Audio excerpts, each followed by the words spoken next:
오늘 우리에게 주시는 하나님의 말씀 마가복음 2장 1절부터 17절까지 말씀입니다.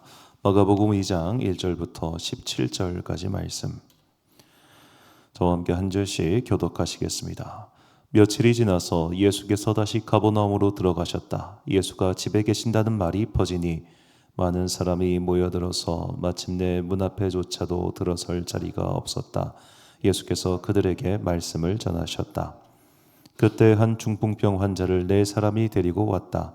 무리 때문에 예수께로 데리고 갈 수 없어서 예수가 계신 곳 위에 지붕을 걷어내고 구멍을 뚫어서 중풍병 환자가 누워있는 자리를 달아내렸다. 예수께서는 그들의 믿음을 보시고 중풍병 환자에게 이 사람아 내 죄가 용서받았다 하고 말씀하셨다. 율법학자 몇이 거기에 앉아있다가 마음속으로 의아하게 생각하기를 이 사람이 어찌하여 이런 말을 한단 말인가? 하나님을 모독하는구나. 하나님 한 분밖에 누가 죄를 용서할 수 있는가 하였다. 예수께서 그들이 속으로 이렇게 생각하는 것을 곧바로 마음으로 알아채시고 그들에게 말씀하셨다. 어찌하여 너희는 마음속에 그런 생각을 품고 있느냐? 중풍병 환자에게 내 죄가 용서받았다 하고 말하는 것과 일어나서 내 자리를 걷어서 걸어가거라 하고 말하는 것 가운데서 어느 쪽이 더 말하기가 쉬우냐? 그러나 인자가 땅에서 죄를 용서하는 권세를 가지고 있음을 너희에게 알려주겠다. 예수께서 중풍병 환자에게 말씀하셨다. 내가 네게 말한다. 일어나서 내 자리를 걷어서 집으로 가거라. 그러자 중풍병 환자가 일어나 곧바로 모든 사람이 보는 앞에서 자리를 걷어서 나갔다. 사람들은 모두 크게 놀라서 하나님을 찬양하고 우리는 이런 일을 전혀 본 적이 없다 하고 말하였다. 예수께서 다시 바닷가로 나가셨다. 무리가 모두 예수께로 나아오니 그가 그들을 가르치셨다. 예수께서 길을 가시다가 알페의 아들 레위가 세관에 앉아 있는 것을 보시고 말씀하셨다. 나를 따라오너라. 레위는 일어나서 예수를 따라갔다. 예수께서 그의 집에서 음식을 잡수시는데 많은 세리와 죄인들도 예수와 그의 제자들과 한 자리에 있었다. 이런 사람들이 많이 있었는데 그들이 예수를 따라왔던 것이다. 바리새파의 율법학자들이 예수가 죄인들과 세리들과 함께 음식을 잡수시는 것을 보고 예수의 제자들에게 말하였다.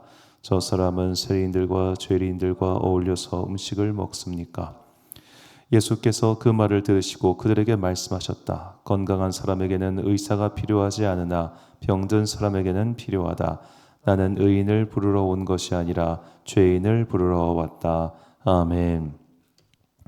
너의 일을 잊기 위해라는 제목으로 하나님의 말씀 선포하겠습니다. 구약 성경에서 가장 예수님을 닮은 인물로 뽑는 사람이 바로 요셉입니다. 요셉은 형제들을 용서한 걸로 아주 유명한 사람이죠. 그런데 요셉이 한 번에 쉽게 형제들을 용서한 것은 아닙니다. 그가 그의 첫째 아들의 이름을 므낫세로 지었습니다. 므낫세의 뜻은 잊어버리다입니다. 그러면서 거기에 부연 설명이 나옵니다. 내가 아버지와 형제들의 일을 잊었다라고 말이죠. 자, 그가 감방 생활을 하고 오해를 받고 갇히고 했던 그 삶의 모든 것들을 비로소 30대 중반 이후에 그가 10대 후반에 끌려갔으니까 대략 한 20여 년의 세월이 지난 이후에야 그가 그 일들을 다 잊었다라고 말을 하는 겁니다. 자, 누군가의 잘못, 누군가의 실수, 그것을 잊는다는 것은 이만큼 어려운 일입니다. 더구나 그 실수가 단순히 내 마음을 상하게 하는 것을 넘어서 내 인생에 지대한 피해를 입혔을 때 그것을 잊는다고 하는 것은 너무너무나 어려운 일이죠. 자, 그런데도 이것과도 비교할 수 없을 만큼 더 어려운 것이 있으니 그것은 바로 누군가의 죄를 용서해 주는 것이다 라고 말할 수 있습니다. 자, 우리말 성경에서 이게 명확하게 구분이 안 되어 있는데 이제 최근에 번역을 하면서 많이 구분을 하고 있습니다만 누군가의 잘못, 허물을 용서한다는 것과 죄를 용서한다는 것은 애당초 차원이 다른 문제입니다. 그래서 이제 주기도문 같은 경우도 새로 번역을 할 때 우리가 남의 잘못을 용서한 것과 같이 우리 죄를 용서하여 주시고라고 잘못과 죄를 명확하게 구분하고 있죠. 오늘은 우리가 그것을 머리에 염두에 둔 채 오늘 본문에서 예수님께서 죄를 용서해 주셨다라는 의미를 살펴보고자 합니다. 자, 오늘 본문 5절 말씀을 보니까 예수께서는 그들의 믿음을 보시고 중풍병 환자에게 이 사람아 내 죄가 용서받았다고 말씀하셨다. 자, 나중에 또 한 번 더 기회가 되면 이 부분 설명하고 싶은데, 자, 그들의 죄, 중풍 보통은 환자의 죄를 보고 그들의 믿음을 보고 용서하시는데 그 환자를 데리고 온 사람들의 믿음을 보시고 중풍병 환자에게 말씀하시기를 내 죄가 용서받았다라고 그렇게 말씀하십니다. 여기서 죄를 용서받았다 혹은 죄를 용서하다라고 번역한 헬라어를 직역하면 아피에미 하마르티아라고 하는데, 아피에미는 떠나보내다, 리브라는 뜻이고, 그래서 죄가 떠나가다라고 직역할 수 있겠습니다.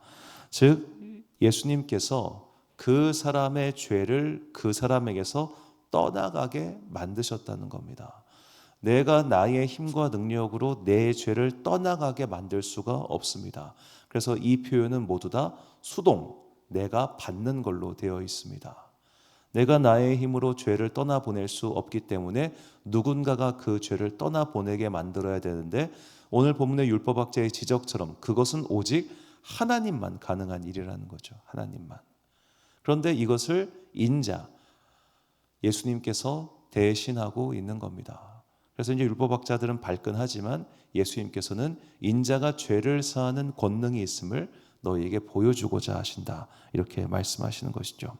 자, 이것을 이제 우리말 성경이 용서하다라고 의역을 한 겁니다. 좋은 의역이라고 생각합니다.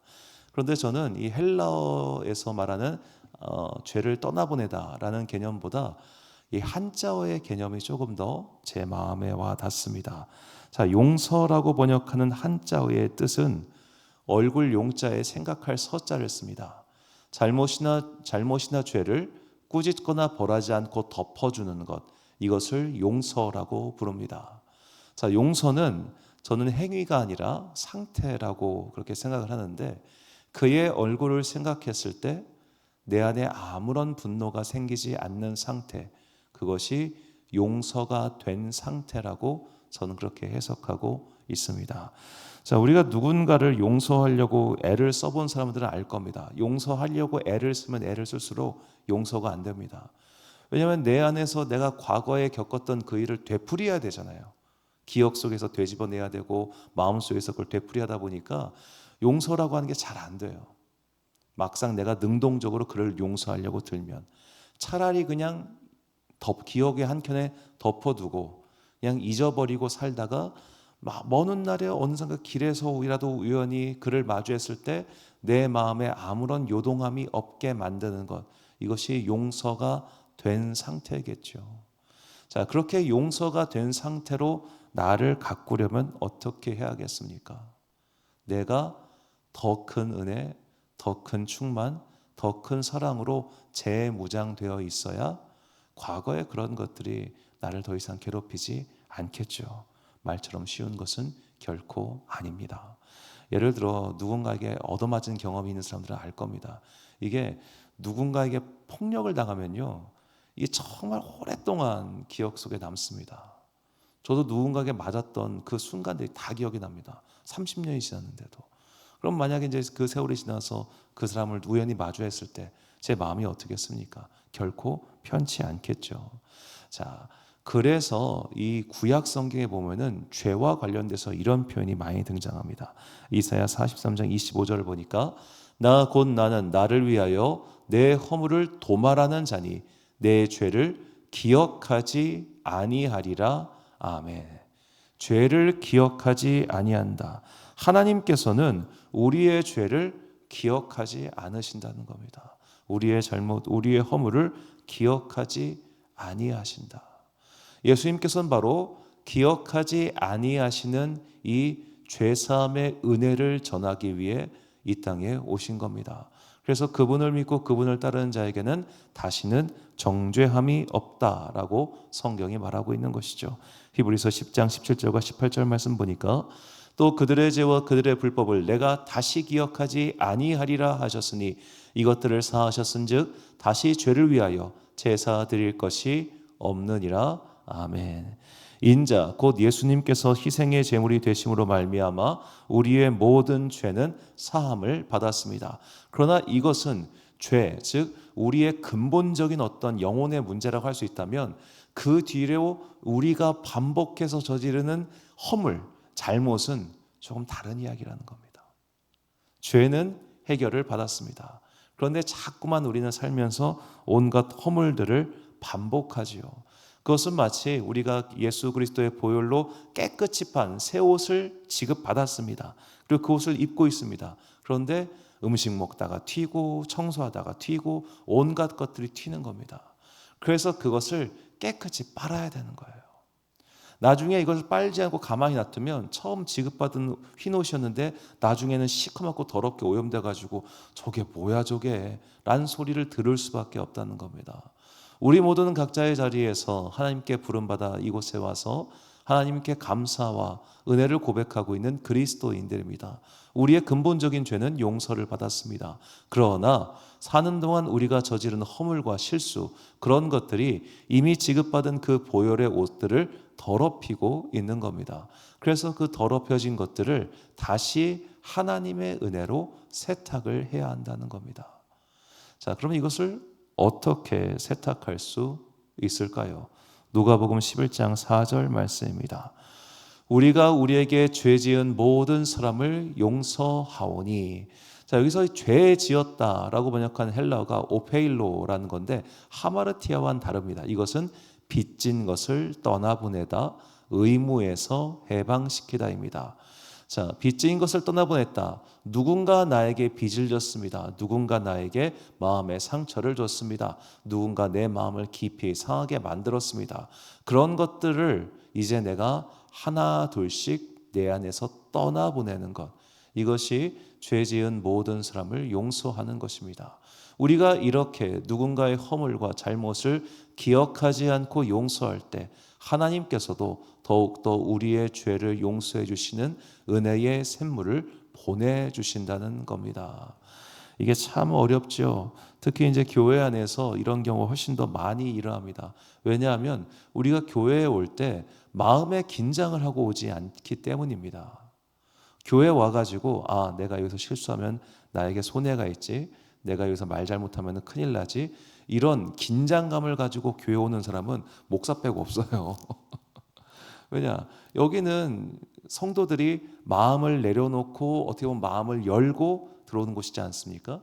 우리가 직장에서 상처받지 않잖아요. 왜냐하면 이미 마음에 긴장을 하고 마음을 단단히 하고 있기 때문에 누군가 거친 언행을 하거나 거친 행동을 나에게 한다고 해서 그것 때문에 막 수년 동안 꿍하는 그런 상처받지 않습니다. 그냥 뒤에서 욕하고 말겠죠. 근데 교회에서는 그렇지 않아요. 이것은 마치 이제 권투에 비유하자면 권투 선수가 몸에 긴장을 탁 하고 있는 상태에서 누군가의 공격을 맞으면 안 쓰러집니다. 그런데 긴장을 딱 푼 상태에서 공격을 탁 맞으면 그냥 그대로 꿰락 하고 쓰러져 버리죠. 이유가 똑같습니다. 그러니까 교회에서는 오히려 더 작은 말 때문에 오래 상처받아요. 서로 긴장을 안 하고 있기 때문입니다. 자, 우리는 어쩌면 이 공간에서 가장 많이 누군가와 서로 찌르고 상처 주고 있습니다. 아마도 지난주 내가 한 어떤 말 때문에 누군가는 생각지도 못하게 상처받았을 겁니다. 수년의 세월이 흘렀을 때 저도 그래요. 저도 이제 오랫동안 교제한 성도님들 나중에 전해서 물어보면 목사님 사실 그때 좀 기분 나빴어요. 이런 분들 계세요. 기억도 안 나요. 10년도 넘었는데 어떻게 기억나요?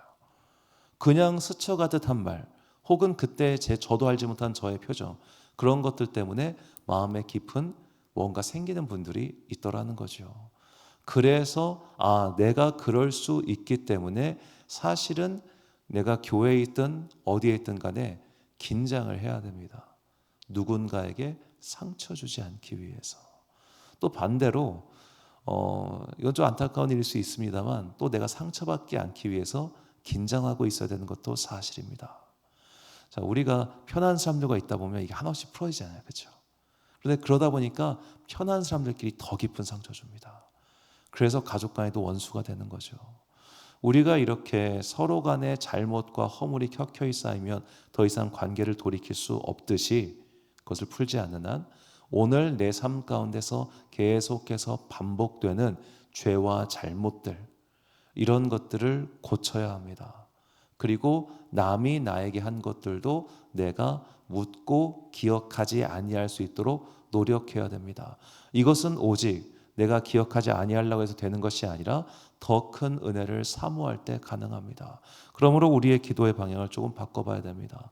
내가 그의 잘못과 허물을 기억하지 않기 위하여 주님, 내 기억 위에 은혜를 덮어주옵소서. 내가 오늘 말씀대로 살기 위하여 주님의 뜻에 따라 누군가를 용서하고 살 수 있기 위하여 나에게 더 큰 은혜를 부어주옵소서. 이게 믿음의 선순환입니다. 주님께서 은혜를 부어주시면 나도 다른 사람의 허물과 죄를 용서할 수 있습니다. 남의 다른 사람의 잘못과 허물을 용서해 주는 사람에겐 더 큰 은혜가 부어집니다. 이런 은혜의 선순환 구조 속에 들어갔을 때 우리는 비로소 나와 함께 하시는 하나님의 은혜를 날마다 맛보며 나의 삶을 그리스도 복음 전파의 도구로 사용할 수 있게 될 것입니다. 그래서 사도 바울은 우리에게 다음과 같이 권면합니다. 에베소서 4장 31절과 32절 말씀을 우리가 잔 목소리로 봉독하겠습니다. 시작.